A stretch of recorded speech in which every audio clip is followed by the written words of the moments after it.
नमो नमः। मित्रलाभ के इस कथा संख्या 4 में आपका फिर से हार्दिक स्वागत है। दीर्घकर्ण नाम का बिलाव पक्षियों के बच्चों को खाने के लिए पहुंचता है, लेकिन जैसे ही वहां एक गीध को देखता है तो वह डर जाता है और वहां से भागने में असमर्थ होने पर वह गीध पर विश्वास जमाने के लिए शास्त्रों की बड़ी बड़ी बातें करता है। उसी क्रम में ये देखिए, वो बिलाव कहता है जरदगव को कि अपरम च और भी निर्गुणेष्वपि सत्वेषु दयाम कुर्वन्ति साधव नहि संहरते ज्योत्स्नां चंद्रश्चांडाल वेश्मना। निर्गुणेषु अपि सत्वेषु, निर्गुण भी सत्वेषु जंतुओं पर, प्राणियों पर, गुण रहित भी प्राणियों पर दयाम कुर्वन्ति साधव।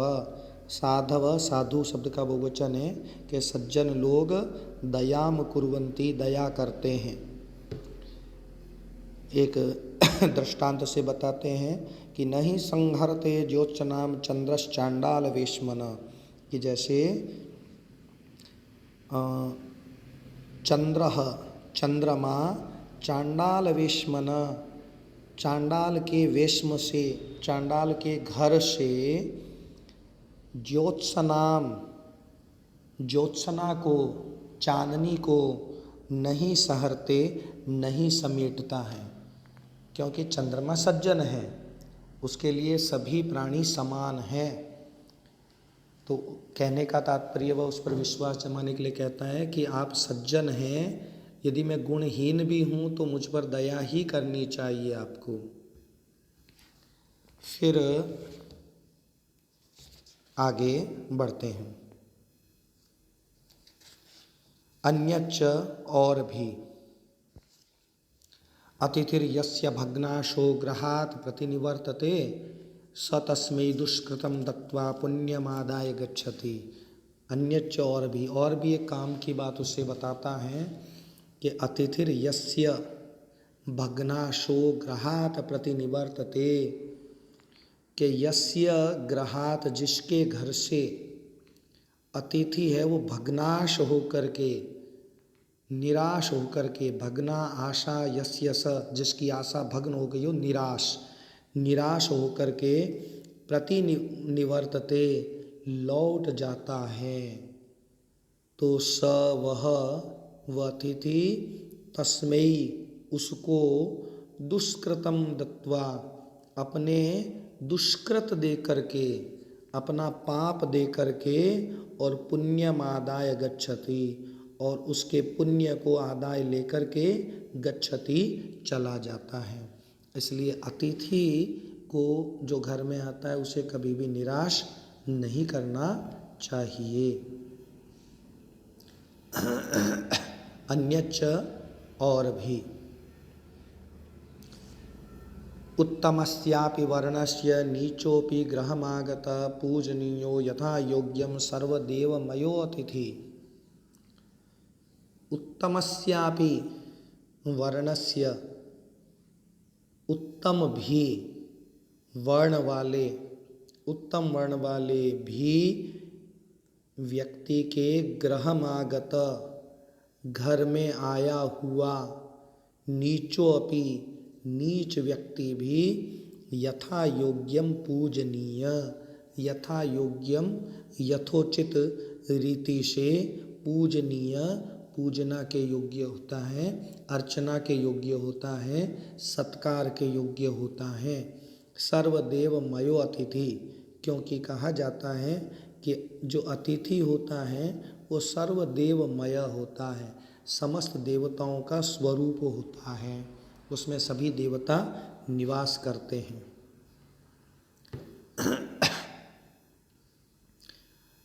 गृध्रो अवदत्, लेकिन गीध को विश्वास नहीं है, वो पुष्टि करना चाहता है।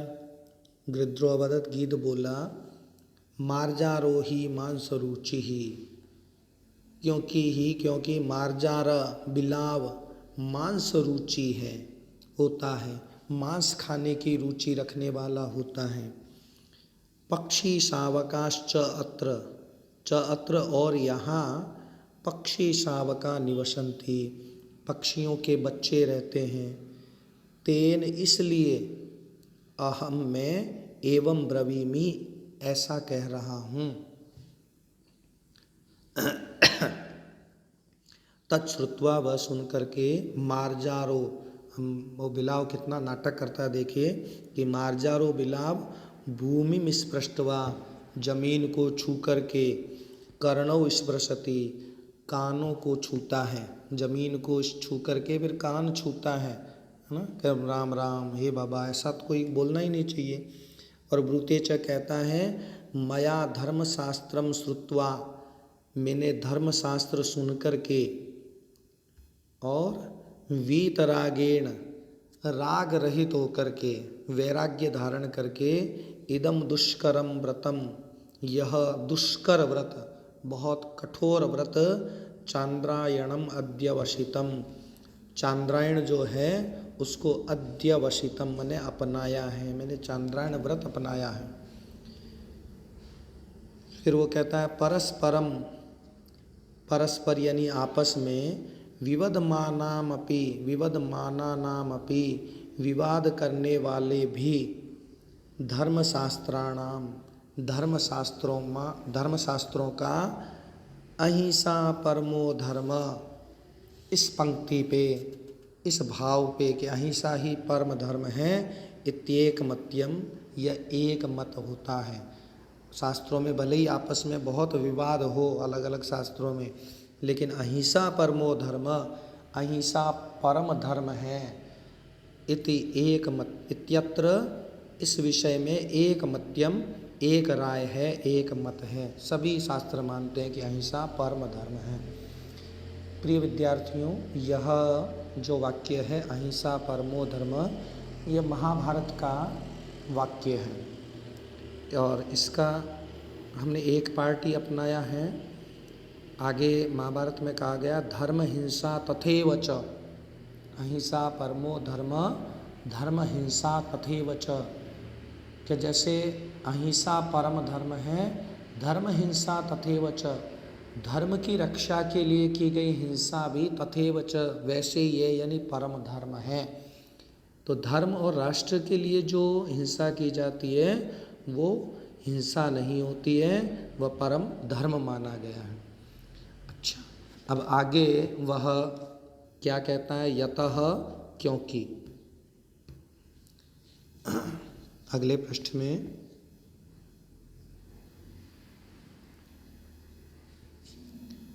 सर्वहिंसा निवृता ये नरा सर्वसहाश्च ये सर्वस्याभयभूताश्च ते नरा स्वर्गगामिना। ये नराः, जो मनुष्य, सर्वहिंसा निवृता, सब प्रकार की हिंसाओं से निवृत्त है, मुक्त है, और सर्वसहाश्च ये जो सर्वसहा, सब सहन करने वाले हैं, सहनशील होते हैं, सर्वस्य अभयभूता, और सभी के अभयभूत हैं, अभय देने वाले हैं, सभी को आश्रय देने वाले हैं, ते नरा स्वर्गगामिना, वे मनुष्य स्वर्गगामी होते हैं, वो स्वर्ग को जाते हैं। तो आप तो हिंसा से रहित हैं, आप मुझे सहन कर सकते हैं और मुझे आश्रय दे सकते हैं, इससे आपको स्वर्ग की प्राप्ति होगी। उसके कहने का तात्पर्य यही है। पुनः फिर कहता है वो कि एक एव सुहद्धर्मो निधनेप्यनुयात यः शरीरेण समम नाशम सर्वम मन्यत गच्छति। वो कहता है कि वास्तव में तो ये जो धर्म किया जाता है यही तो साथ जाता है मनुष्य के, बाकी तो सब यही धरा रह जाता है। वो कहता है कि धर्म एव धर्म ही एकमात्र सुहृद मने मित्र है। यह जो निधने अपि, मरने पर भी, अनुयाति, साथ जाता है। शरीरेण समम नासम सर्वमन्यत तु गच्छति।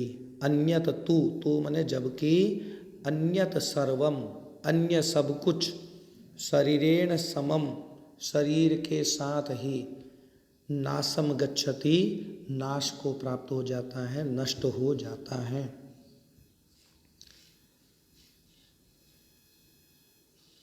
फिर कहता है यो अत्ति यस्य यदा मांसम उभयो पश्यतांतरम एकस्य क्षणिका प्रीतिरन्य प्राणिर्विमुच्यते। यह मने जो व्यक्ति, यदा मने जब, यस्य मांसम जिसका मांस, अत्ति मने खाता है, उभयो हो दोनों का, यानी जिसका मांस खाया जा रहा है और जो खा रहा है, दोनों का, पश्यत अंतरम, अंतरम पश्यत, अंतर देखिए, दोनों जीवों का अंतर देखिए कि एकस्य क्षणिका प्रीति ही, एकस्य एक को तो, क्षणिका प्रीति थोड़ी देर की प्रीति होती है, थोड़ी देर की तृप्ति होती है। जो खाने वाला है उसको थोड़ी देर की तृप्ति होती है, और अन्य दूसरा जिसे खाया जा रहा है वो तो बेचारा प्राणी विमुच्यते, प्राणों से ही मुक्त हो जाता है, उसके तो प्राण ही चले जाते हैं।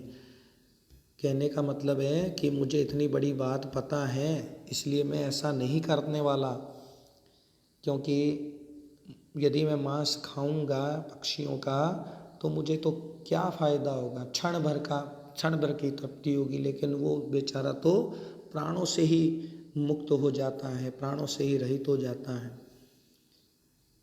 पुनः वो कहता है अगला 66वां श्लोक, मर्तव्यमिति यद दुखम पुरुषस्य उपजायते युक्तस्तेनानुमानेन परेण परिरक्षितुम।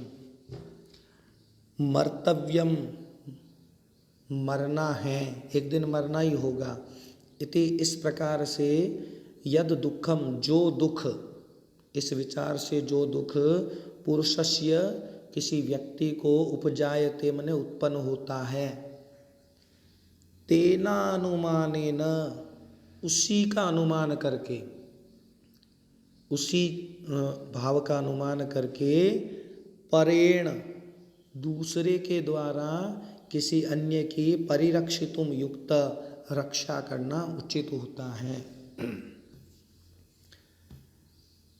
फिर वह कहता है कि और सुनिए, श्रुणु पुनः श्रुणु, फिर सुनिए और सुनिए, ये जो पापी पेट है ये तो साग सब्जी से भी भरा जा सकता है, इस पापी पेट के लिए इतना बड़ा पाप कौन करेगा कि किसी के प्राण चले जाएं। स्वच्छंद वन जातेन साकेनापि प्रपूर्यते अस्य दग्धो उदरस्य अर्थे क कुर्यात पातकम महत्। स्वच्छंद अपने आप, वन जातेन वन में उत्पन्न हुए, शाकेनपि शाक से भी तो, प्रपूर्यते मने भर जाता है, पेट भर जाता है। तो अस्य इस दग्धो उदरस्य अर्थे, अर्थे मने के लिए, अस्य दग्धोदरस्य अर्थे, इस दग्ध उदर के लिए, इस दग्ध पेट के लिए, इस पापी पेट के लिए, उदर मने पेट, इस पापी पेट के लिए, कह मने कौन, महत् पातकम इतना बड़ा पाप, महत् मने बड़ा, इतना बड़ा पातकम पाप, कुर्यात मने करे, कौन करेगा। अस्तु, इससे आगे का जो पार्ट है वो हम फिर देखेंगे। तब तक के लिए नमस्कार, धन्यवाद।